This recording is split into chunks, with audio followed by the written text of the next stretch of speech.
Ini satu rumus yang terakhir. Tadi saya urutkan beberapa amalan, ada berapa jumlahnya? 6. Masa? 8. 8.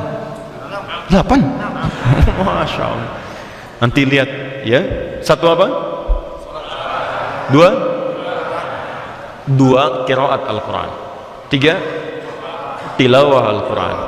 4 hafalan Al-Quran. 5 infak. 6 sedekah. 7 muhasabah. 8 zikir. 6 atau 8? Sekarang yang terakhir. Yang terakhir ini yang paling dahsyat. Kalau antum kerjakan satu amalan ini, maka 8 amalan tadi akan ikut seketika. Satu amalan ini. Saya ulang, antum kerjakan satu amalan ini, dan ini adalah penutup dari kajian kita. Antum kerjakan satu amalan ini, maka seluruh amalan yang tadi akan ikut serta di dalamnya. Dan amalan inilah yang disebutkan dalam hadis riwayat An-Nasa'i, Nabi seringkali mendawamkannya. Kana Rasulullah sallallahu alaihi wasallam yasumu tis'an min Dzulhijjah. Adalah Rasulullah sallallahu alaihi wasallam terbiasa menunaikan puasa 9 hari pertama di bulan Dzulhijjah, dan di antara 9 ini ada satu yang spesial nanti. Nah, rumus pertama, kalau antum ingin gabungkan semua amalan tadi, maka coba maksimalkan puasa tanggal 1 sampai dengan 9-nya. Memperbanyak sifatnya. Ini bukan wajib, ini sunnah saja. Tapi nilainya bisa banyak. 1 sampai dengan 9, perbanyak. Ya. 1 banyak tidak? Halo? 1 banyak tidak? Bisa banyak bagi orang yang tidak pernah puasa. Bisa banyak. Tapi bagi yang terbiasa puasa, tambah 2, tambah 3, tambah 4, tambah 5 sampai dengan 9. Perbanyak puasa. Nah, puasa itu diantara rahasianya, 1, bisa meningkatkan ketakwaan dalam pengertian mengumpulkan semua jenis ibadah yang bisa dikerjakan. Saya sering sampaikan pada Anda, orang puasa itu jangankan sholat fardu, sholat sunnah dikejar-kejar. Beda rasanya kalau sedang puasa lain. Anda tidak puasa, jangankan yang sunnah, ketinggalan fardu masih agak nyantai. Tapi kalau sedang puasa, jangankan yang fardu, ketinggalan sunnah, gelisah Anda. Coba cek saat Ramadan, tarawih itu fardu atau sunnah? Sunnah. Tapi kalau Anda belum tarawih, nggak bisa tidur malam. Malam mimpinya dikejar-kejar. Astagfirullah, kenapa Pak dikejar-kejar? Sama siapa? Tarawih. Bangun Anda. Padahal sunnah hukumnya. Rawatib juga begitu. Baca Quran, silakan cek antara puasa dengan tidak puasa lain. Anda tidak puasa, belum tentu ada getaran. Al-Quran bisa dibaca, Al-Quran belum tentu. Tapi saat Anda puasa, Al-Quran bisa menjauh, Al-Quran bisa dekat dengan Anda. Infak. Saat tidak puasa, yang dekat bahkan kasat mata di depan belum tentu diberi. Sama kayak kemarin ya. Kemarin sama, nggak ngasih, jalan. Tapi saat puasa yang nggak kelihatan mata, Anda bisa data.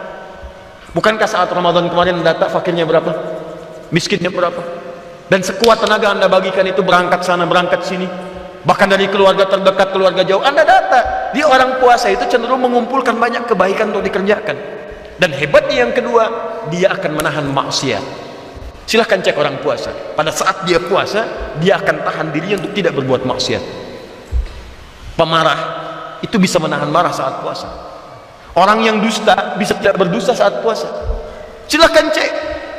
Sekarang jadwal buka jam 6, setengah 6 dia dimaki-maki. Ya udah, habis tuh satu buku dimaki-maki. Bisa tahan dia. Kenapa nggak dibalas? Habis maghrib. Habis maghrib. Begitu maghrib lupa dia. Ya. Nah, jadi itu tertahan teman-teman. Minimal takut batal puasanya. Takut batal. Paham ya? Nah, karena itu maksimalkan ini untuk menunaikan puasa. Dan ada satu puasa yang sangat spesial.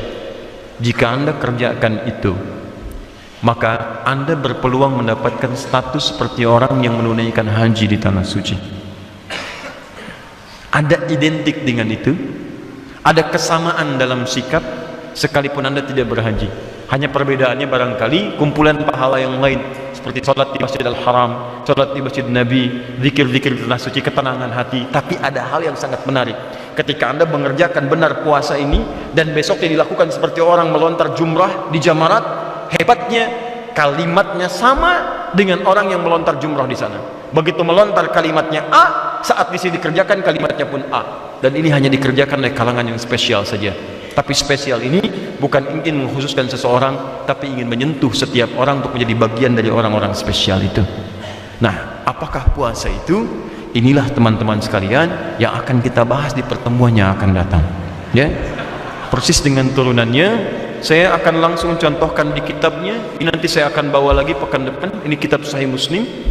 Ya, ini nanti ada di halaman 153, jilid yang ke-7, ya, posisi paling kanan sebelah atas. Tapi saya bawa ini karena kadang-kadang kalau saya bacakan, kadang orang nggak percaya. Katanya di kitab hadis, katanya di toko ini, kok kami beli tidak sama isinya. Mungkin anda yang tidak bisa baca hadisnya. Ya, baik. Nah, makanya kita bawakan, kemudian kita bacakan. Lalu ada beberapa hal yang boleh jadi salah paham di masyarakat, tadi kita akan luruskan. Ya, sebagai contoh misalnya ini ada bahasa Indonesianya. Ya, ini di copy dan tersebar. Ya, saya tutup saja seperti ini. Ini bahasa Indonesia, ya, teman-teman sekalian. Di sini, ini terjemahan dari bab yang di sini. Cuma cara menerjemahkannya salah, keliru, dan cenderung menyebar di masyarakat. Ya, penulisnya tidak seperti itu. Penulisnya benar, karena penulisnya nggak bisa bahasa Indonesia. Penulisnya orang Arab. Cuman ketika diterjemahkan salah terjemah. Ketika salah terjemah salah amalan. Dan itu sangat berbahaya. Apa salah amalannya? Pekan depan. Ya, ada antaranya. Ini hadisnya di sini.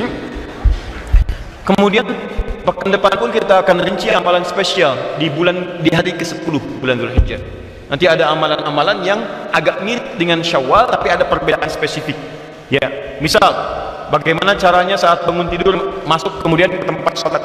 Apakah boleh makan dulu atau misalnya tahan lapar dulu? Bagaimana cara menunaikan Idul Adha? Seperti apa gambaran yang baiknya? Bagaimana cara menyembelih, hewan apa yang harus disembelih dan seterusnya? Kita akan bahas di pertemuan yang berikutnya.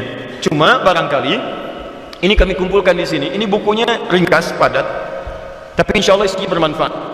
Ya, karena di sini menghimpun nanti persoalan-persoalan seputar Idul Adha, amalan-amalan dan hikmahnya. Dan ini sudah pernah kami cetak, kami bagikan juga. Ya, kami bagikan gratis bahkan untuk didapatkan. Tapi saya mohon maaf, ini karena saya baru teringat dan kami akan menunaikan ibadah haji, jadi belum ada kesempatan untuk mencetak sekarang. Coba dirujuk kembali, karena itu nanti isinya kami ajarkan dulu pekan depan, supaya dengan pengajaran itu insya Allah, walaupun barangkali belum mendapatkan bukunya, tapi isinya sudah didapatkan dalam kehidupan kita sebagai bimbingan.